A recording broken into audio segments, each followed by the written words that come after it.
தமிழக மக்களுக்கு தெரிஞ்ச ஒரே ஃபேஸ் உங்க கட்சியில விஜய்.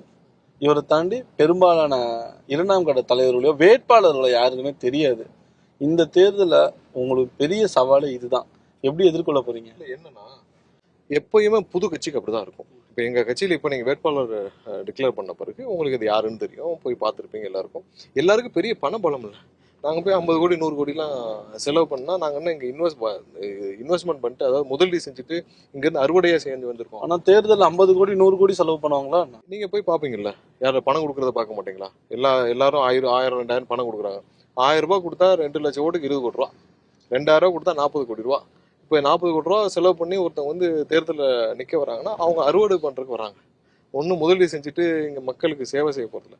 நாங்கள் பியூராக மக்களுக்கு சேவை செய்வோம். ஒன்றும் இல்லை, நேரு இருக்காரு, மிக பிறந்த பயங்கரமான ஒரு அனுபவசாலி, சூப்பர், எல்லாம் இருக்கு.